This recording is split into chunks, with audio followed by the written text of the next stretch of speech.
आप सभी का स्वागत है आज के इस परग्रही के वीडियो में। मुझे भी ऐसा लगता है कि परग्रही माने एलियन होते ही नहीं, परंतु इसराइल के अंतरिक्ष प्रमुख आदरणीय श्रीमान हेम इशद इनके कारण मैं भी 90% परग्रही पे विश्वास करने लगा हूँ।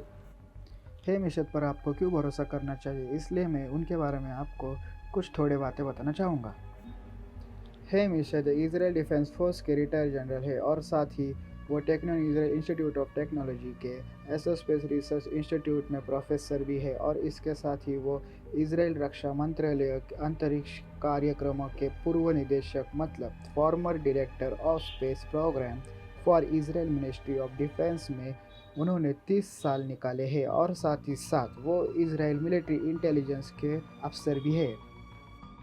और इस बात को बहुत ध्यान से सुने, उनके करियर में उन्होंने 3 बार इसराइल डिफेंस प्राइज को जीता था, जो कि इसराइल स्टेट में हाईएस्ट सिविलियन डिफेंस ऑनर है।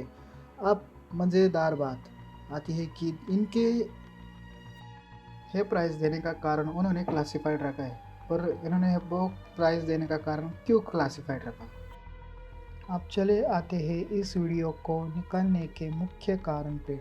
अभी तो आप इनके बारे में जान चुके हैं, तो आप विश्वास भी ज़रूर रखेंगे और वो कितना वो आप पर निर्भर करता है। दिसंबर 2020 मतलब हाल ही की बात है, इसराइल के एक समाचार पत्र में हेम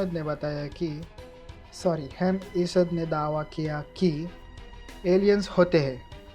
उन्होंने इसके साथ ये भी दावा किया कि अमेरिका की गवर्नमेंट एलियंस के साथ वर्षों से संपर्क में है और अमेरिका की सरकार ने एलियंस के साथ गुप्त एग्रीमेंट किया है। इस एग्रीमेंट का नाम है गैलेक्टिक फेडरेशन। इस फेडरेशन के अनुसार एलियंस जो अपना कुछ प्रयोग करना चाहते हैं वो पृथ्वी पे कर सकते हैं। और इसके साथ ईशद ये भी दावा करते हैं कि मंगल ग्रह पर एलियंस का एक अंडरग्राउंड बेस है, वहाँ से के एस्ट्रोनॉट एलियंस के साथ प्रयोग करते हैं। और ईशद ने यह भी कहा कि अमेरिका के प्रेसिडेंट डोनाल्ड ट्रंप इस बात का खुलासा करने वाले थे, पर बीच में गैलेक्टिक फेडरेशन आ गया। इस एग्रीमेंट के अनुसार एलियंस लोगों का मास हाइस्टीरिया रुकवाएंगे। अभी मास हाइस्टीरिया क्या है? मास हाइस्टीरिया लोगों में एक ऐसी बीमारी है, वो सोचते हैं कि वो बीमार है, परंतु वो शारीरिक रूप से एकदम हेल्दी होते हैं। और यह बीमारी एक से लेके और 5-6 जन को भी हो सकती है।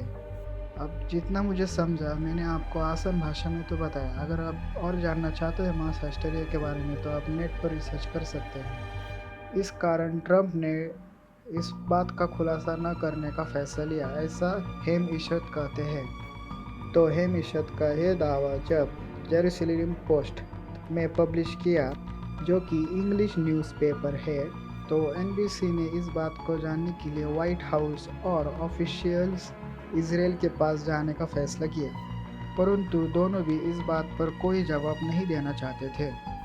ऐसा भला क्यों? फिर NBC ने नासा के पास जाने का सोचा। नासा ने इस बात पर जवाब दिया, हमें इन सारी बातों का कोई अंदाज़ा नहीं है और हमें तो एलियंस का भी कोई सुराग नहीं मिला। फिर इसके बाद NBC जा पहुंचती है निक पॉप UFO इन्वेस्टिगेटर के पास। उन्होंने कहा शायद हेम इशद को अपनी बुक पब्लिश करने के लिए ये कोई पब्लिसिटी स्टंट है। हाँ, आपने सही सुना, हेम इशद ने अपनी एक किताब भी निकाली है जिसके ऑथर है हगर यानी। इन्होंने अपनी book the universe beyond the horizon the conversation with Haim Eshed, इसमें भी हेम इशद ने बताया कि कैसे aliens Cuba Bay of Pig में परमाणु विनाश होने से रोकते हैं। तो दोस्तों, आप सबको क्या लगता है कि एलियंस सचमुच में होते हैं? क्या हेम इशद ने जो भी कहा वो सब कुछ सच है? अगर है तो अमेरिका की गवर्नमेंट अभी तक हम सबसे ये सब क्यों छुपाना चाहते हैं? तो दोस्तों, आप सबको ये वीडियो कैसी लगी, लाइक और कमेंट करके ज़रूर बताना और सब्सक्राइब करना ना भूलें और बेल आइकन को भी ज़रूर दबाना, तो आपको मेरे हर वीडियो अपडेट्स मिलते रहेंगे। Bye guys, see you in next video.